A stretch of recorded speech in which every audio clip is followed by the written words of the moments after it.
Hi, and welcome to the 91 Day Business Spotlight Live. I'm your host, Jonathan, and today I'm thrilled to have with me Michelle Steffes from IPV Consulting. Michelle and I have known each other for many, many years, but Michelle, as we were talking kind of in the pre show here, we've not talked in, I think it's been years just because of busy schedules and all that. So it's so great to have you join me today. I'm excited. Can you tell everybody a little bit about IPV and the coaching and the consulting that you do? And hey, just tell us about your business. Oh, well, first, thank you so much, Jonathan, for reaching out and inviting me to be a part of this. I appreciate it. And I love what you're doing, giving back to the community.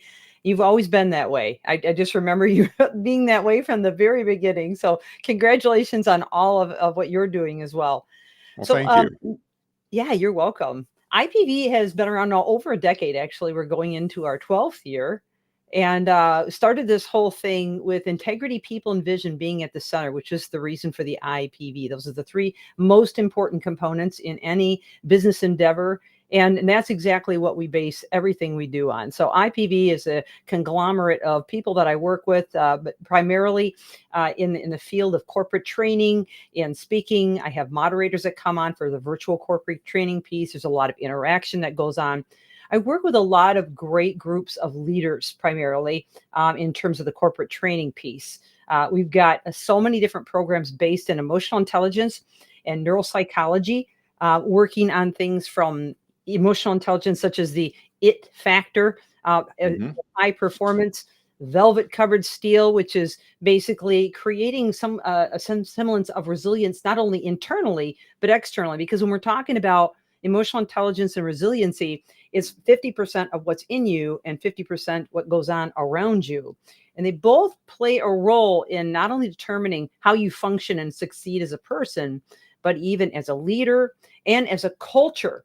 Because when we begin to look at that through those eyes, we realize as leaders that it's our job to put something out there that people can not only trust, but they can grab onto and feel like you're caring for them in a way that makes them loyal and committed to the vision for your company. And so we teach a lot of different ways that leaders can work on team accountability, hold tough conversations. My IPV leadership mastery course has 12 sessions altogether around these types of topics, and I've been very successful working with some bigger names such as U.S. Foods leadership.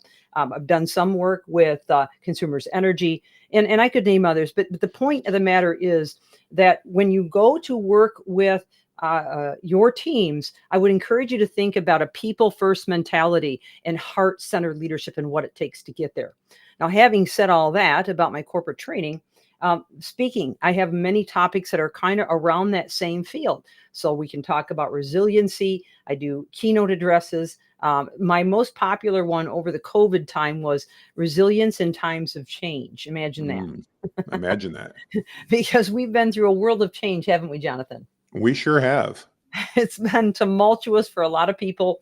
We've all had to pivot in many ways, and we've had to learn how to reframe and rewire in so many different ways.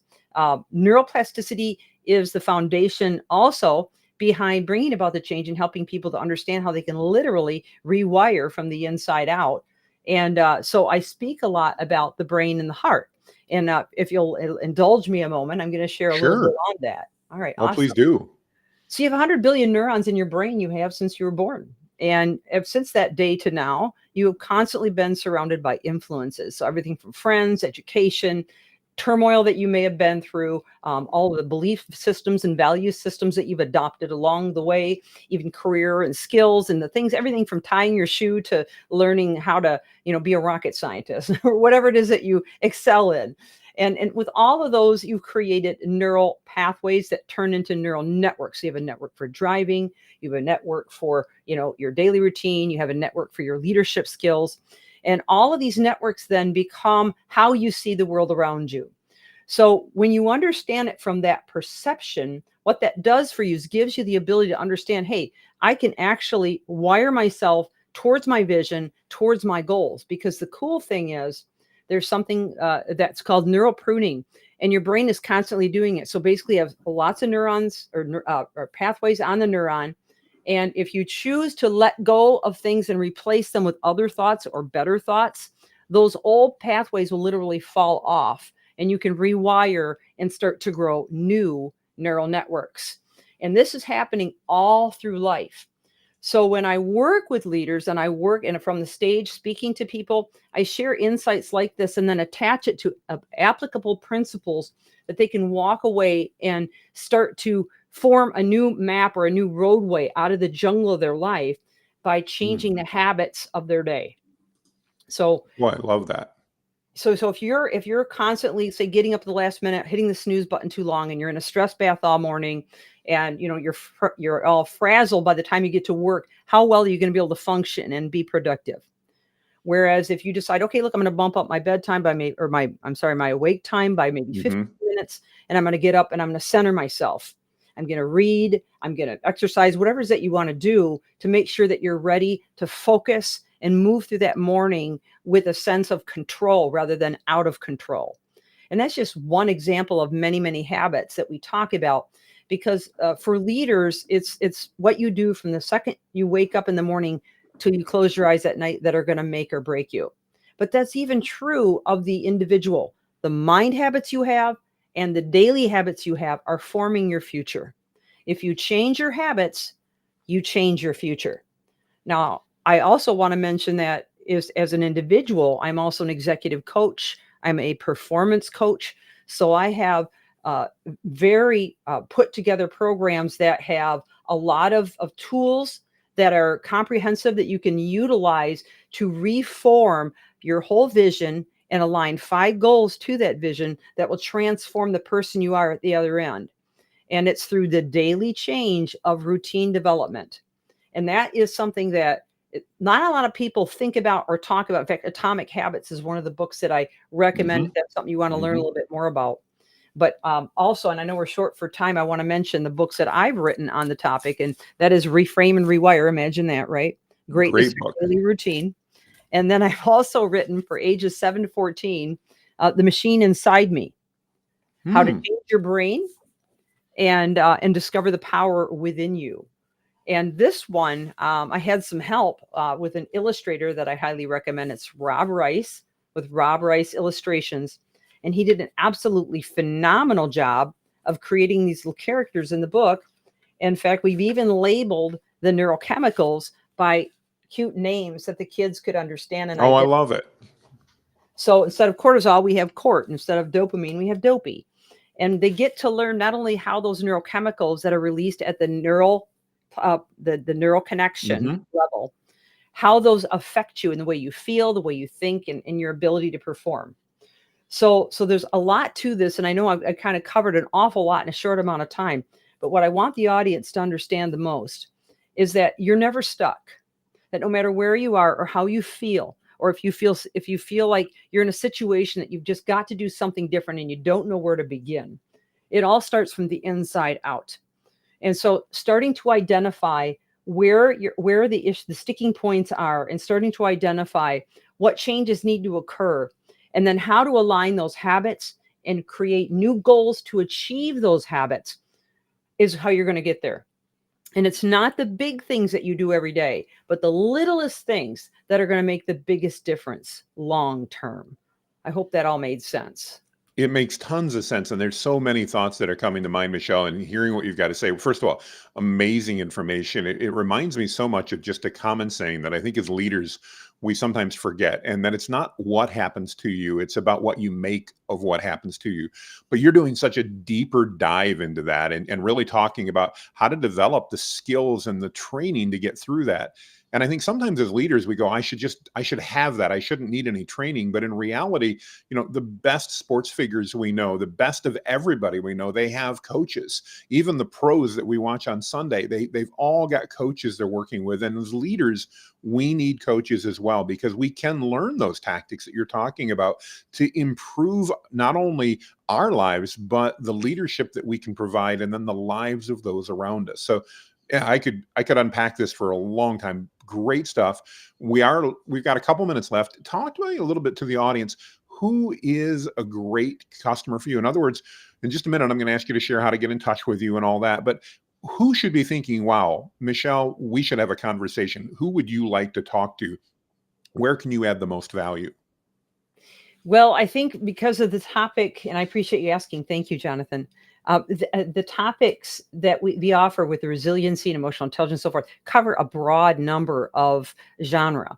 So, what I would say is anyone looking for a different style of keynote, where they want to have somebody come up on stage and talk about the internal as well as the external and how to produce that change or that shift, and that also anyone looking for individual coaching, and then of course a company that feels like your culture is in disarray, because that's Mm, what my expertise is, to bringing a culture together.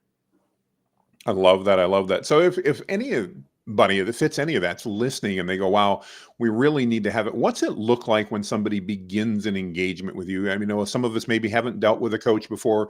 Maybe we're not sure how to reach out. What's what can they expect if they reach out? What's the next steps they should expect, Michelle? Well, all they have to do is reach out. I can even send them a calendar link, or they can go online to ipvconsulting.com and grab that contact form, and then I will get a direct message. The calendar link is in there as well. And they can schedule a 30-minute intro or a 1 hour strategy session. There's no cost to it. We can just have some virtual coffee together, discuss goals for 2024 and beyond, and see if it's a good fit. Well, that's amazing. What an incredible offer. Thank you for that. That's great. So just ipvconsulting.com, fill out the calendar request to the form and you'll be back in touch. That's amazing. Is it the same for speaking when somebody's looking for that unique keynote speaker, looking to find out what you can offer there, to do the same thing?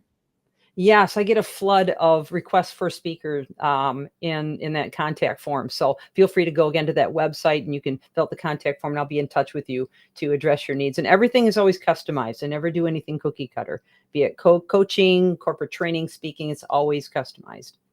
I love that. Well, in the last few minutes that we've got, I'm going to ask you what your crystal ball looks like. I know mine is cracked and cloudy, so it's not always really good. But as you look into 2024, as an executive coach and a speaker that's doing this, what are the things that you would encourage leaders to be looking at in 2024 in order to improve their game and to walk out of 2024 improved and doing a better job than they're doing today?